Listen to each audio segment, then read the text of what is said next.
Assalamu alaikum. Welcome back to the Changemaking Insight series. I'm Anam Vakar, your host and an educator from the UAE. Today, we are diving into a dynamic session focused on the hands on implementation of Ali's changemaking model in educational settings. So, we are privileged to have Mr. Ali rejoin us, founder of Yes Network Pakistan, an Ashoka Fellow, and a Soviet scholar with over 25 years of expertise in cultivating young changemakers. Join us as we delve into practical strategies and glean insights from Mr. Ali on seamlessly integrating his change-making model into the educational landscape. Now, Mr. Ali, please, how can we specifically activate young people as change makers in educational institutions? Thank you very much, Anam, for taking interest in my change-making model. The striking feature of my change-making model is its simplicity. It only requires four basic steps to implement this model in any educational setting. No need to set up an incubation center, no need to throw money at the problem, no need to wait for public and private partnership, no need to wait for special funding, talent, or idea. You just need to follow these four steps and see how the magic happens. Now, let me share with you these four basic steps to activate young people as change makers. The first step is to bring the top leadership of educational institutions on board. There is a famous Chinese saying that the culture of the empire comes from the home of the emperor. If the top leadership is on board, it sends a very strong message to the entire institution about the need, about the urgency, about the significance of the initiative. It adds great credibility and legitimacy to your program. And it gives you instant access to physical and human resources. You see, when you're working with young people, especially in educational institutions, you don't have to only build or store trust with them on individual basis. You have to align the entire environment because young people are not growing up in programs. They are growing up in paradigms, and these paradigms are controlling their effectiveness, their results, and their outcomes. So, what happens when you bring the top leadership on board? It helps you to create a new paradigm for educational institutions and for young people, especially. It also helps you to create an institutional level team comprising of faculty members and students to carry out and roll out this program at the campus. Right from the first day, we really wanted to see that education institutions take ownership of this whole process. They're involved in the planning, execution, and the evaluation of the program. We provide them the technical and backup support. So the first step is to bring the top leadership on board so that you have access to the entire institution. You can take a whole campus approach, you can tip the whole environment, and you can create the social acceptability of the program. Second step is to inspire trust in young people. In our work, we trust young people first and evaluate later, unlike other programs where young people are first evaluated, then trusted. And we offer trust to young people or inspire trust in young people through the provision of trust-based investment system. A trust-based investment is unlike grant or loan. It's a small amount, $10 to $50 given to young people on the premise that if there is any loss while producing a product or service, we will not ask them to pay back. And if there is any profit, they can uh, donate certain portion of the profit to the implementing organization for the expansion of the program. As we have seen the results, 92% young people participated in our programs recently were able to create social economic impact. You see, they were able to double the income provided to them in the shortest period of time. So basically, it really helps them to rise above from poverty. It helps them to discover and use their change making power. So this is a very important stage because we eliminate all conditions for participation. Normally what happens when young people are asked to participate in such programs, they have to go through a lengthy process or due diligence process.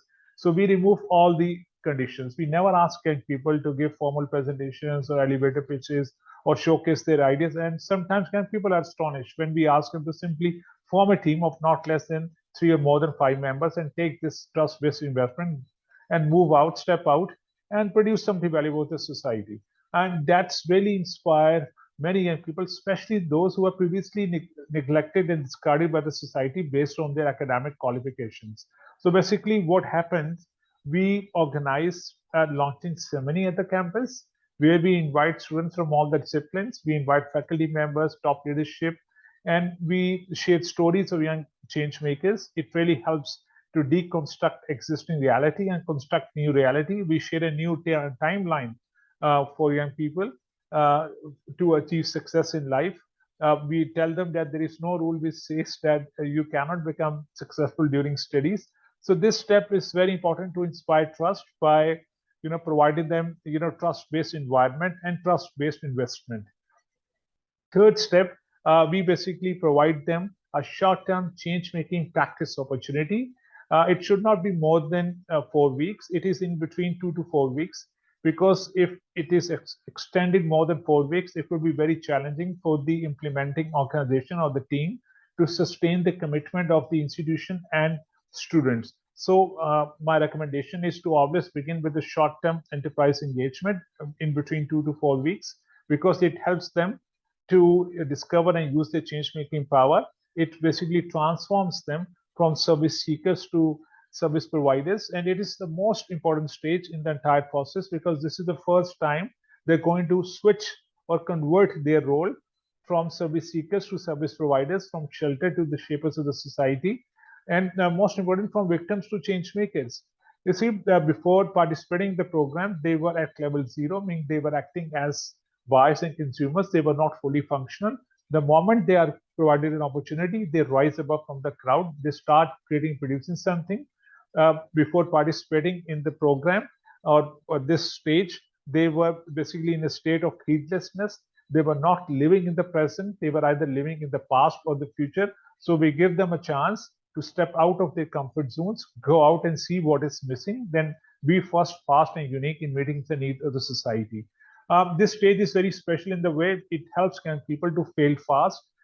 Sometimes I feel that failing slow is very destructive, because, in my opinion, failure is not that you are given a task and you are unable to do it. Sometimes failure is that you are given a task and you do it without realizing it is not worth it. You see, when you look at the education system today, it fails young people very slowly. What happens when young people come out of educational institutions after spending 2 decades? They hear society telling them, we don't want you, we don't need you. What happens that they feel very sad, because they were expecting that after meeting the needs of the society, after running through this entire process, as prescribed by the society to become successful, now they have to hear and face all this. So this model really helps them to find a place in the society, discover and use their change making power, develop solutions. And once they move out of educational institutions, they don't only move out with degrees, but also solutions, products, and services. And it also helps young people to develop resilience. Remember, resilience cannot be developed in the classrooms. When young people are asked to produce something, they produce a product and service, and sometimes they face rejection from the society. People don't like it. They come back, improve it, and then they bounce back. So this is a very important trait which is developed during change-making process.